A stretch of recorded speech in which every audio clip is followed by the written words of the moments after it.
I spent 3 days in Shanghai. Here's everything I fit in over 3 days, any costs and tips for each place. Let's get started.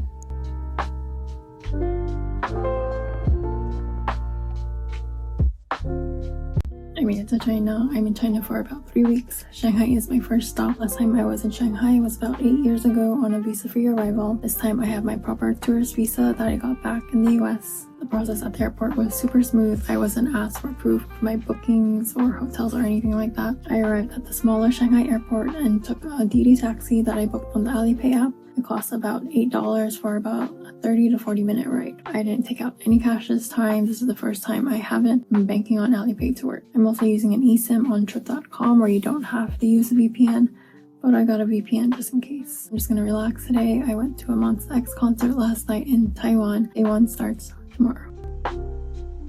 China has the simplest metro system I've used. When you arrive in Shanghai, activate the metro card in your Alipay app. A QR pops up and you tap that on the QR reader. Tap again when you get out. Jing'an Temple is worth putting on your list. The grounds are really large and you can walk through corridors and courtyards. Cost was 50 yuan or 7 USD. I used my Alipay app to pay. The temple dates back to the 3rd century, though the current buildings are more recent restorations.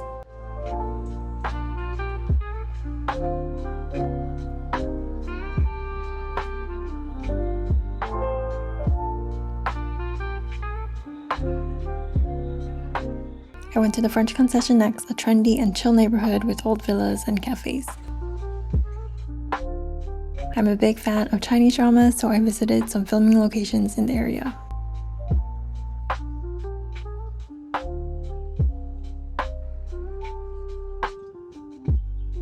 About a 15-minute walk away is Tianzifang. It's alleyways filled with boutiques, cafes, art studios, and small restaurants.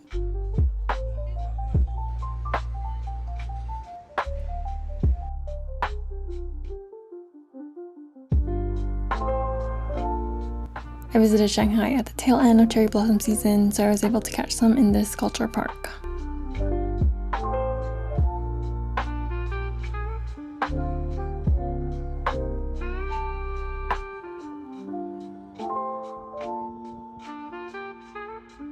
Then I walked over to People Square, which is the city's civic center and where you can also visit the Shanghai Museum. This entire area used to be a horse racing course. Then right next door is People's Park. China has some of the best, cleanest, and well-planned out parks I've ever been to. There's lots of benches, gardens, and tables, and just locals chilling. There's even a small children's amusement park. From here you can walk to Nanjing Pedestrian Road. It's the main commercial street. It's busy and touristy, but worth walking at least once and in the evening.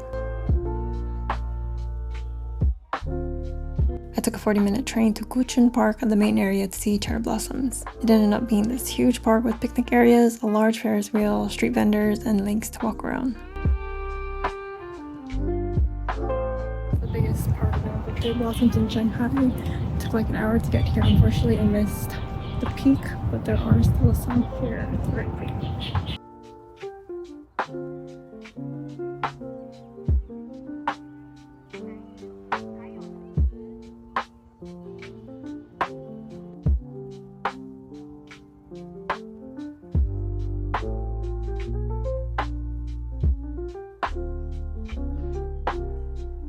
Next up is one of the most impressive sights I saw in Shanghai. I had to make the cutoff time for Yu Garden, which is next door. I do recommend saving this area for an evening visit when the buildings are lit up. The architecture is traditional, but the area itself is mostly commercial with eateries, boutiques, and shops. Even if you visit Yu Garden during the day, it's still worth coming back to see this area at night.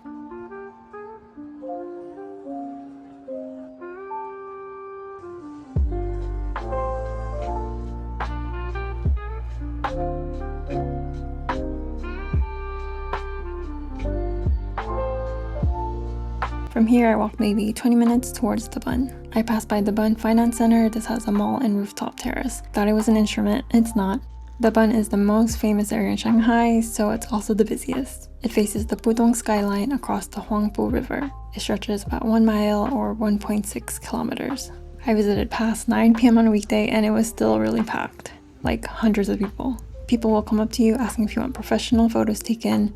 I asked the tourist for a photo. Thank you, stranger, for this nice pic.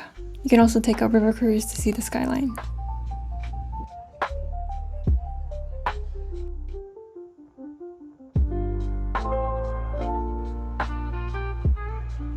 I walked past Nanjing Road again to get to my hotel, probably like an hour. At the end of the day, just take a DD taxi or subway. Walking is just my default.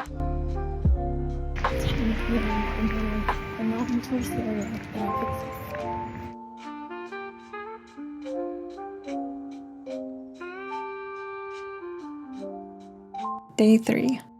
My last full day in Shanghai. I ate the best vegan food in Shanghai here. I walked over to Xintiandi, another popular area with restaurants and more branded stores. It's a restored Shikumen neighborhood or traditional Shanghainese stone buildings. Walked just outside of the area to see the architecture style up close.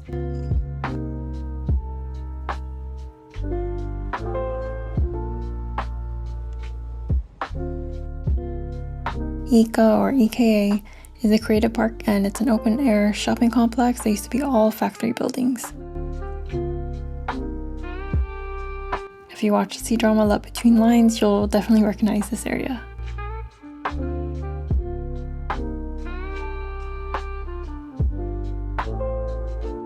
I took a DD taxi for a few dollars to get to the Par Oriental Tower to see this view, which was also in Love Between Lines, but it's worth visiting regardless. I walked back towards the tower, and from here is the Lujiazui area. You can see Shanghai's tallest buildings, which all have observatories you can visit. The Shanghai Tower, which is the 3rd tallest tower in the World Financial Center, and the Jinmao Tower.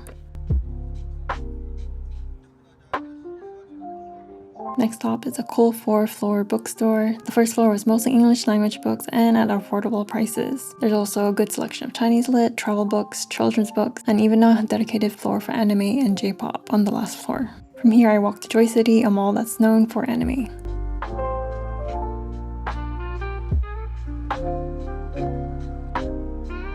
The waterfront views in China never disappoint. I walked Terranumim from my hotel and came across this Huangpu Riverside Greenway. It extends to the Lupo Bridge and Nanpu Bridge. At night, both bridges are lit up. I visited around 8 p.m. on a weekday. I was basically there by myself and a few security patrolling. You can even see the same boats from the Bund passing through.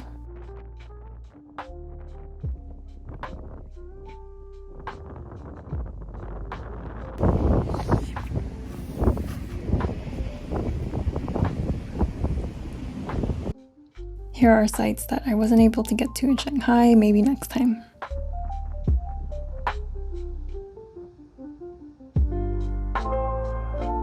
That's all for Shanghai. Next up is the city of Suzhou. See you in the next video.